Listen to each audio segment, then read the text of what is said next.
Okay my dear students, हमने हमारे previous class में थर्मोमीटर के बारे में पढ़ा था। यस, और थर्मोमीटर कैसे वर्क करता है उसके बारे में भी देखा था। आज हम देखेंगे इसमें कि थर्मोमीटर कैसे यूज़ करना है। तो थर्मोमीटर यूज़ करने से पहले यहाँ पे आपको कुछ बताया गया है कि कुछ टिप्स का, यानी कि जो टिप्स होते हैं उनको फॉलो करना है आपको। कुछ इंस्ट्रक्शन, जैसे सबसे पहले यहाँ पे बताया, अगर कोई एक्सपेरिमेंट अगर आप करते हो थर्मोमीटर के साथ, तो देखिए सबसे पहले स्टार्टिंग का ऑब्जर्वेशन होना चाहिए। ठीक है, उसके बाद सबसे लोएस्ट जो डिग्री है वो आपको देखना है उसमें क्या है, फिर थर्मोमीटर कौन से पोजीशन में होना चाहिए। यस, फिर यहाँ पे बताया गया है कि बीकर जो है वो, बीकर क्या, यानी ग्लास का कंटेनर होता है। यस, वो जैसे यहाँ पे एक्टिविटी में आपको दिखाया गया है कि कंटेनर है, कंटेनर में थर्मोमीटर रखा है, लेकिन थर्मोमीटर पूरी तरह टच नहीं कर दिया है कि ग्लास में डाल दिया हो, ऐसा नहीं। यस, कि उसकी सरफेस को टच कर रहा हो, नहीं, उसमें वाटर भी ऊपर से डाला, तो सिर्फ वाटर एरिया में ही थर्मोमीटर है, ताकि वो उस कितना हीट अंदर है या कितना टेम्परेचर वो नोट कर सके, इसलिए। यस, तो वो आपको यहाँ पे जनरली स्टेप दिए गए हैं। जैसे फॉर एग्जांपल हमने यहाँ तक पढ़ लिया कि 100 ml वाला बीकर ले लो, फिर उसके बाद वाटर डालो थर्मोमीटर में, और स्टार्टिंग का जो पॉइंट उसको डिप्ट कर दो, यानी कि अंदर थोड़ा डुबा दो। फिर उसके बाद नोट डाउन करो कि किस तरह जो मर्क्यूरी है वो ऊपर बढ़ रहा है, और ये तब तक नोट करना है जब कांस्टेंट हो जाए। कांस्टेंट का मतलब न कम न ज़्यादा, भी वो एक ऐसा लेवल होगा जहाँ पर आके वो स्टॉप हो जाएगा, ऐसा। ठीक है, तो वो आपको यहाँ पर जस्ट बताया गया है कि लिखने का है, ऐसा। अब हम आगे पढ़ेंगे कि किस तरह सावधानी से हमें लेबोरेटरी थर्मोमीटर यूज़ करना चाहिए। तो देखो सबसे पहला पॉइंट तो क्या है, जैसे बताया गया कि while the temperature is being taken, the bulb of the thermometer should be kept vertical and in contact with the object whose temperature is to be measured. It should not be touched. देखिए बच्चों, जब अब मान लेते हैं कि जैसे suppose मान लेते हैं कि ये कंटेनर है, कंटेनर में वाटर भरा हुआ है, तो आपको क्या करना है, थर्मोमीटर ऐसे रखना है। ठीक है, ऐसा नहीं कि आपने उसके बॉटम पार्ट को टच कर दिया, साइड पार्ट को टच कर दिया। हमें जिस चीज़ का टेम्परेचर मेज़र करना है उसी को टच करना है, वाटर का करना है, इसीलिए हम वाटर पे करेंगे। ठीक है, ऐसा। ओके, फिर उसके बाद नेक्स्ट क्या दिया गया है, नेक्स्ट आपको दिया गया है सेकंड पॉइंट है। Second point is the reading of temperature should be taken without removing the thermometer from it position. यानी कि ऐसा नहीं कि आपने थर्मोमीटर डाल दिया है तो डालने के बाद आप निकाल के फिर देखोगे कि कितना हुआ, तब तो क्या होगा कि वो जो मर्क्यूरी है वो वापस नॉर्मल अपने पोजीशन पे आ जाएगा। तो उसी पोजीशन में आपको देखना है, जब वो कांस्टेंट हो जाता है तो उसी पोजीशन में आपको देखना है, उसको आपको निकाल के चेक करके फिर नहीं देखना है, ऐसा। आगे नेक्स्ट क्या बताया गया है, नेक्स्ट ये बताया गया है कि हमेशा जो आपकी नज़र होती है, ऑब्जर्वेशन होती है, वो उसके मर्क्यूरी के लेवल पे होनी चाहिए कि किस तरह कैपिलरी ट्यूब के अंदर मर्क्यूरी अप एंड डाउन हो रहा है, रेज हो रहा है या डिक्रीज हो रहा है, वो उस पर आपकी नज़र होनी चाहिए। यस, फिर उसके बाद नेक्स्ट लास्ट पॉइंट क्या दिया गया है आपको कि the thermometer should not be use to measure temperature below its lowest marking और अबाउ इट्स हाइएस्ट मार्किंग। देखिए कभी कभी होता है कि कुछ बच्चे शैतान होते हैं, तो वो सोचते हैं कि अगर इससे ज़्यादा करेंगे तो देखते हैं कि कैसा वो दिखाता है, शो करता है। तो हमें कभी भी ऐसा नहीं करना है। यस, उसका जो स्केल दिया गया है, डेफिनेट टू फिक्स स्केल दिया गया है कि यहाँ से लेके यहाँ तक, तो उतना ही टेम्परेचर को हम मेज़र करने के लिए यूज़ करें। कभी उसके साथ हम छेड़खानी या बदमाशी ना करें प्यारे बच्चों। ठीक है, नहीं तो वो क्या हो सकता है, खतरनाक हो सकता है। अब हम बात करेंगे प्यारे बच्चों क्लिनिकल थर्मोमीटर के बारे में। क्लिनिक्स वगैरह में यूज़ होता है, नॉर्मल है ये।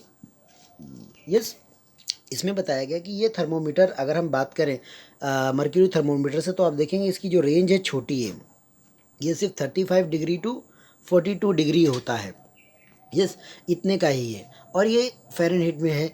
और इसमें बताते हैं कि नॉर्मल बॉडी टेम्परेचर जो है इतना होता है, और आपको इसमें पता है कि मेज़र कर सकते हैं, ऐसा। और यहाँ पे ये भी बताया गया कि लिटिल बिट जो ये थर्मोमीटर का अंदर का पार्ट होता है वो थोड़ा बैंड होता है, स्लाइड। क्यों बैंड होता है, ताकि जो आपका ये मर्क्यूरी है वो एक बार अगर रेज हो तो वो वापस ना आ सके अपने पोजीशन पे, इसलिए, और बॉडी को हार्म ना कर सके, इसलिए। तो यहाँ पे थोड़ा बैंड रखा गया है ताकि वो ब्लॉक हो जाए कहीं पे जाके। यस, क्लिनिकल थर्मोमीटर के बारे में और क्या बताया गया है। यस, कि इसकी जो ट्यूब ग्लासरी कैपिलर नैरो होती, नैरो यानी कि पतली होती है, ऐसा बताया गया है। यस, इसमें बल्ब भी होता है एक एंड पे। यस, ऊपर से सील होता है। टेम्परेचर मर्क्यूरी के थ्रू हम नोट कर सकते हैं, बढ़ रहा है कि घट रहा है। यस, जो भी स्केल है, ऐसा। अब हम आगे पढ़ेंगे प्यारे बच्चों कि हम ये कैसे क्लिनिकल थर्मोमीटर यूज़ कर सकते हैं। देखिए सबसे पहले तो थर्मोमीटर यूज़ करने से पहले हमें उसको अच्छे से एंटीसेप्टिक जो भी चीज़ें हैं या कॉटन बॉल है उससे वह ये सॉब कर लेना चाहिए, यानी कि साफ़ कर लेना चाहिए, रफ कर लेना चाहिए, देख लेना चाहिए, धो लेना चाहिए। आगे फिर क्या बताया कि 2-3 बार उसको झटका भी देने का, जर्क यस, तो क्या होगा कि जो थर्मोमीटर है वो अपने नॉर्मल पोजीशन पे आ जाएगा, यानी 35 डिग्री सेल्सियस पे आ जाएगा। फिर उसके बाद आपको जहाँ भी वो थर्मोमीटर चाहिए आप वहाँ पर, यानी कि अगर आप मान लो ह्यूमन बॉडी टेम्परेचर मेज़र कर रहे हो तो टंग के नीचे, यस, वहाँ पे रख देने का। लेकिन हाँ, टीथ, जो आपके टीथ होते हैं उनसे कभी भी, जैसे आप लॉलीपॉप या दूसरी चीज़ें आप काटते हो तो ऐसे काटने की कोशिश नहीं करना है, सिर्फ लिप से आपको वो होल्ड करना है। यस, नहीं तो वो डेंजरस हो सकता है। यस, क्योंकि मर्क्यूरी जो है वो हेल्थ के लिए हानिकारक है। ठीक है, तो यहाँ पे फिर बताया 2 मिनट तक रखिए और आपको आपके बॉडी का टेम्परेचर पता चल जाएगा। वाकई में काफ़ी इजी तरीका था। यस, अब अगर मान लो क्लिनिकल थर्मोमीटर आप यूज़ करते हो तो उसके क्या प्रिकॉशंस है, कैसे हमें यूज़ करना है। सबसे पहले तो उसको हमेशा इस्तेमाल करने से पहले धो लो, है ना, जम्स वम्स हो सकते हैं आपके माउथ में, आप डाल रहे हो इसके लिए। फिर उसके बाद उसको बहुत बताया गया यहाँ पर handle the thermometer with care to prevent, yes, breakage, यानी कि बहुत संभाल के यूज़ करो, नाजुक है नहीं तो टूट भी सकता है, ऐसा ग्लास का रहता है ना, इसलिए। Hold the thermometer horizontally, horizontally का मतलब क्या होता है प्यारे बच्चों, यस, यानी कि थर्मोमीटर ऐसे आपको होल्ड करना, ऐसे, ना कि ऐसे। ठीक है, वो हमने वहाँ पर दूसरी टाइम में पढ़ा था कि ऐसे करना, लेकिन ये वाला जो है हमें ऐसे ही होल्ड करना है। ठीक है, आगे क्या बताया गया है, आगे आपको ये बताया गया कि मेक श्योर कि जो स्टार्टिंग पॉइंट हो यूज़ करने से पहले वो कितना डिग्री सेल्सियस होना चाहिए, 35, वो उसकी स्टार्टिंग पॉइंट ऐसा होना चाहिए। नहीं तो पहले से ही बढ़ा होगा आपने और दिखा दिया तो और बढ़ जाएगा, तो आपको टेंशन हो जाएगा ऐसा। यस, फिर आगे क्या बताया गया, do not touch the bulb of the thermometer while reading it, यानी कि जब कभी भी आप थर्मोमीटर को रीड कर रहे हो तो उसको किस, जैसे ऊपर से आपने पकड़ा तो वैसे ही पकड़िए, उसके डिप को पकड़ने की कोशिश न करिए। ठीक है, चलिए अब हम आगे बढ़ते हैं। Yes, now the it is given about the difference between the clinical and the laboratory thermometer. Yes, this is smaller in side, this is larger in side, this is about what, it is about the yes the measurement, and this is about the measurement. Can you note the measurement, एक आपको 35 degree Celsius से लेकर के 42 degree Celsius दिख रहा है, दूसरा आपको -10 डिग्री से लगा कर 110। यस, तो आप देखेंगे कि लेबोरेटरी थर्मोमीटर का जो रेंज है वो ज़्यादा है।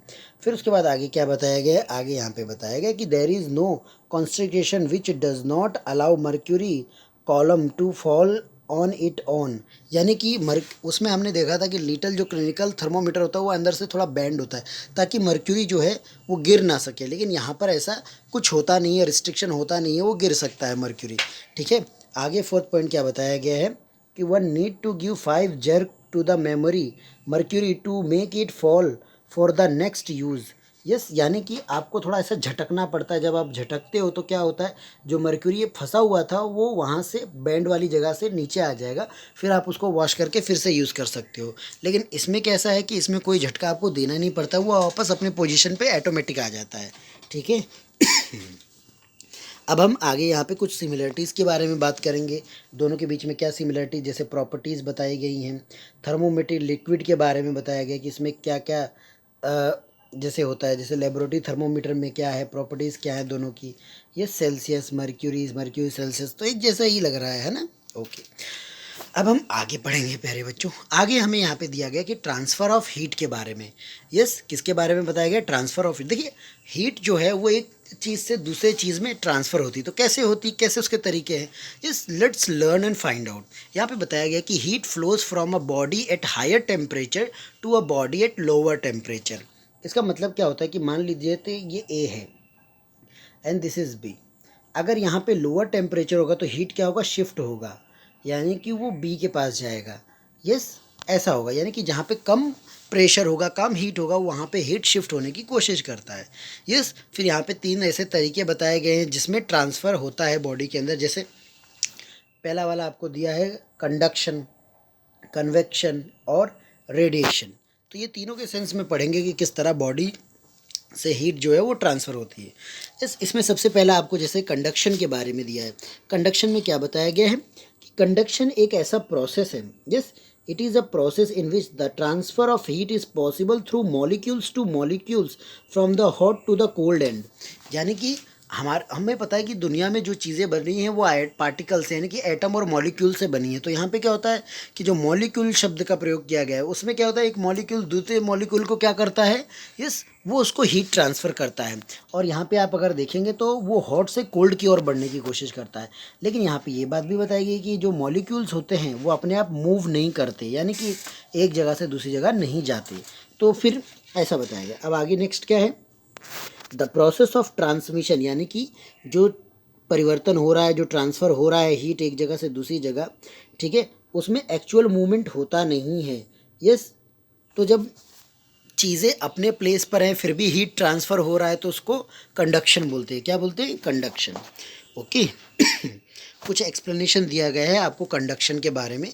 जैसे यहाँ पे देखिए, सबसे पहले आपको बताया गया है कि अगर मैं सॉलिड की बात करूँ तो यहाँ पे क्या बताया, कुछ पार्टिकल्स होते हैं जो पैक होते हैं यानी कि क्लोज होते हैं, यानी कि आप देखेंगे कि उसमें जो पार्टिकल्स होते हैं एंड वो क्या पैक होते हैं, ऐसा आप मान के चलो, ठीक है।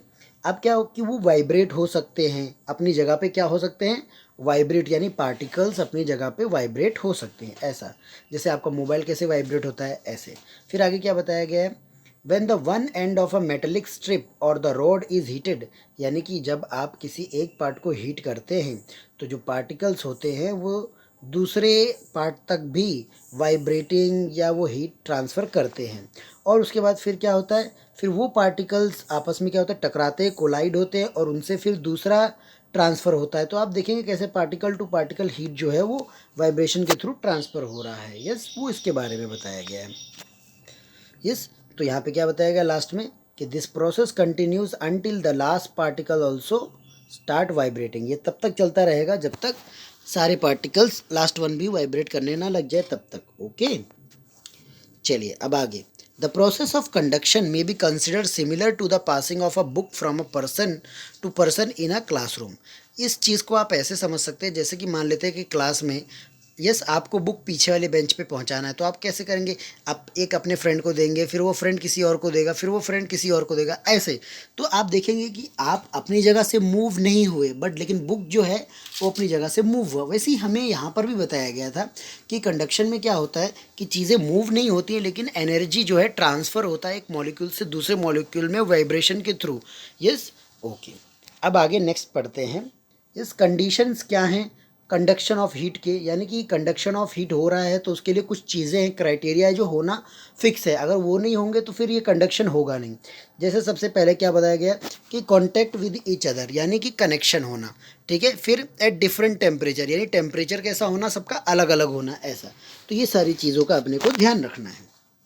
तो ये हम कंडक्शन के बारे में पढ़ रहे थे। अब इसमें गुड कंडक्टर और बैड कंडक्टर ऑफ हीट के बारे में बता दिया गया है। यानी कि कुछ चीज़ें ऐसी हैं जो थोड़ा सा करो तो गर्म हो जाती हैं, कुछ चीज़ें ऐसे हैं कि उनको पूरी रात कर दो तो भी गर्म ना हो। तो देखते हो कौन सी चीज़ें हैं ऐसी मटेरियल्स हमारे इर्द गिर्द एनवायरनमेंट में अवेलेबल हैं। जैसे फॉर एग्जांपल वो मटेरियल जिसमें हीट ट्रांसफ़र हो सकता है, हीट आ सकती है, गर्म हो सकता है, उसको गुड कंडक्टर बोला गया है। और जिसमें नहीं आ सकता है उसको bad bad conductor. Bad conductor का दूसरा नाम दिया गया इंसुलेटर्स। क्या नाम दिया गया, इंसुलेटर्स। वैसे तो बताया गया है प्यारे बच्चे कि जो भी मेटल एलॉयज़ ये सब होते हैं गुड कंडक्टर होते हैं, कॉपर, सिल्वर, है ना, जैसे आपको यहाँ पे नीचे एग्जाम्पल दिएगा। और बैड कंडक्टर में क्या है, ग्लास, एयर, प्लास्टिक, ये सब बैड कंडक्टर है। यस, तो अभी हम कंडक्टर्स के बारे में पढ़ रहे हैं कि इलेक्ट्रिसिटी के मतलब हीट के गुड कंडक्टर्स कौन कौन से हैं। अब हम नेक्स्ट पढ़ेंगे application of good and bad conductor of heat. तो यूज़ ऑफ गुड कंडक्टर्स, यानी कि जो चीज़ें हैं जिनमें हीट ट्रांसफ़र होता है तो उनको हम कैसे यूज़ कर सकते हैं। जैसे फॉर एग्जांपल आपको बताया गया है कि आपके किचन में आपने उटेंसिल देखे होंगे, बर्तन देखे होंगे जिसमें आप मम्मी टी बनाती हैं, या फिर कुकर आपने देखे होंगे जिसमें राइस या फिर दाल बनाई जाती है, ऐसे। ऐसे ही बॉयलर होता है प्यारे बच्चों, बॉयलर को भी यूज़ किया जाता है गर्म करने के लिए। यस, तो इसमें क्या हीट जो होती हैं, यस, वो होती है। यस, तो वो क्या करती है चीज़ों को बॉईल करने में या उनको पकाने में, यस, करने में, ये सॉफ्ट करने में हेल्प करता है।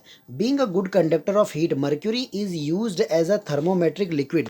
तो देखिए प्यारे बच्चों, जो मर्क्यूरी की बात हम पढ़ रहे थे, तो मर्क्यूरी क्या है, एक मर्क्यूरी भी हीट का एक अच्छा कंडक्टर है। यानी कि अगर आप किसी चीज़ में उसको लगाते हैं, अगर कोई चीज़ गर्म है तो मर्क्यूरी भी बढ़ना चालू हो जाएगा, अगर वो चीज़ ठंडी है तो मर्क्यूरी डाउन होना चालू हो जाएगा ऐसा। तो इसीलिए थर्मोमीटर में क्या यूज़ करते हैं, मर्क्यूरी नाम का जो मटेरियल होता है वो सब्सटेंस रिसोर्स वो यूज़ करते हैं ताकि इस टेम्परेचर मेज़र किया जा सके।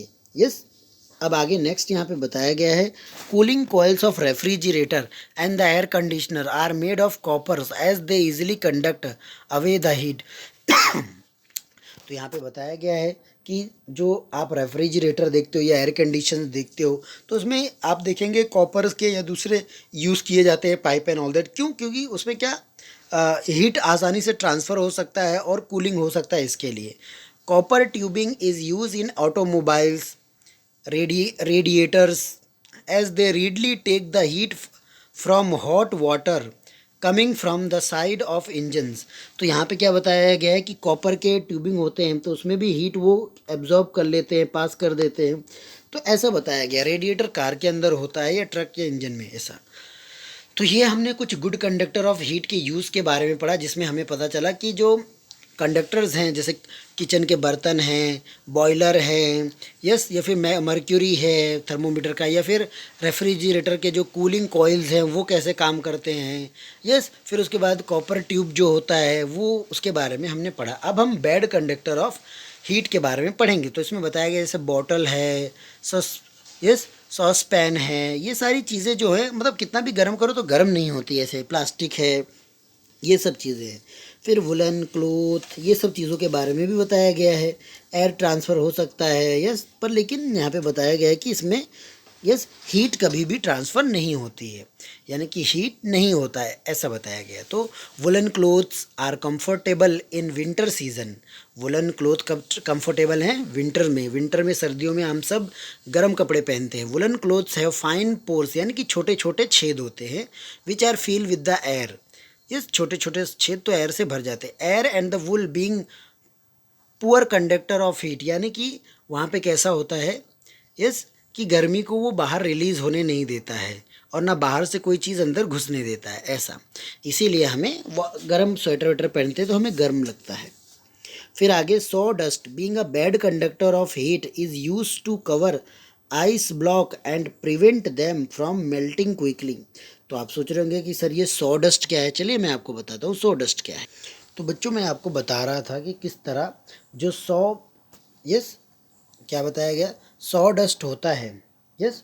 तो सॉ डस्ट क्या होता है कि जो मैं बता रहा था कि जो वुड होते हैं, लकड़े होते हैं, उनका जो वेस्ट पार्ट होता है, उनसे आपने देखा होगा छोटे छोटे पतले पतले जो बचे कुचे रह जाते हैं, तो वो होता है, वो क्या करता है, यस। तो वो हीट, मतलब अगर मान लो आइस है, आइस को अगर आपने उसके अंदर रख दिया है, यस, वो जो छोटे छोटे आपको जो वुड के टुकड़े बचे हुए वेस्ट मिले हैं, जैसे आप देखते होंगे बढ़ई लोग आते होंगे फर्नीचर बनाने, वो छीलते हैं तो छिलके मिल जाते हैं, तो वो क्या करते हैं, वो आइस को मेल्ट होने नहीं देते हैं, यस, वो उनको कूल ही रखते हैं। आगे नेक्स्ट बताया गया है आपको नेक्स्ट में कि a new quilt is warmer than the older one because a new quilt contain more air pockets, so it entraps more air and hence is a better insulator. देखिए अब आप सोच रहे होंगे कि सर ये क्विल्ट क्या है, तो क्विल्ट के बारे में मैं आपको बता देता हूँ क्विल्ट क्या है, ठीक। तो क्विल्ट का मतलब क्या होता है, आपने गांव में देखा होगा कि रजाई होती है, क्या होती है, रजाई। आप देखते होंगे रुई अंदर भरते हैं, बहुत मोटा सा रहता है, यस। तो ये कोई कम ब्लैंकेट नहीं है, यस, ये ब्लैंकेट से ज़्यादा होता है, यस। और इसमें क्या होता है कि एयर जो होता है वो अंदर ही ट्रैप रहती है और बाहर की चीज़ें अंदर एंटर नहीं हो पाते हैं, यस। अब आगे पढ़ते हैं नेक्स्ट, फिफ्थ वन क्या है, ice box. Refrigerator have inner lining of glass wood which is very poor conductor of heat, यानी कि वहाँ पर हीट रुक नहीं पाती। This greatly minimise the chance of outside heat passing into them, यानी कि तभी आप देखिए कि जो रेफ्रिजरेटर है, यस, वो तो इलेक्ट्रिसिटी चलता है, लेकिन बाहर की जो चीज़ें हैं वो अंदर नहीं आ पाती, अंदर का टेम्परेचर कूल रहता है और जो अंदर का टेम्परेचर वो बाहर नहीं जा पाता है बिकॉज ऑफ द, यस, क्या बताया गया है, ग्लास वुड। यहाँ पे वहाँ पे क्या बताया कि ग्लास वुड लगा है। फिर आगे, तो वो भी एक पुअर कंडक्टर है ऑफ हीट है, यानी कि हीट उसमें से ट्रांसफ़र नहीं हो पाता है। फिर bird puff up their feathers in winter because in doing so they trap a large amount of air, yes, which is turn act as a insulator and does not allow the heat to flow out from their body. देखिए birds क्या होते हैं, कभी कभी अपने feather के अंदर वो एयर को अमाउंट को इंक्रीज़ कर लेते हैं, ताकि क्या हो, ताकि इसलिए ताकि जो हीट है यस वो क्या ना हो सके, वो फ्लो ना हो सके, यानी कि क्या ना हो सके, फ्लो यानी कि ना बाहर से आ सकता है ना अंदर से जा सकता है, ऐसा हो जाता है। ओके, तो ये हम कंडक्शन के बारे में पढ़ रहे थे। अब हम आगे कन्वेक्शन के बारे में पढ़ेंगे। यस, तो हमारे नेक्स्ट वीडियो में हम कन्वेक्शन के बारे में पढ़ेंगे प्यारे बच्चों।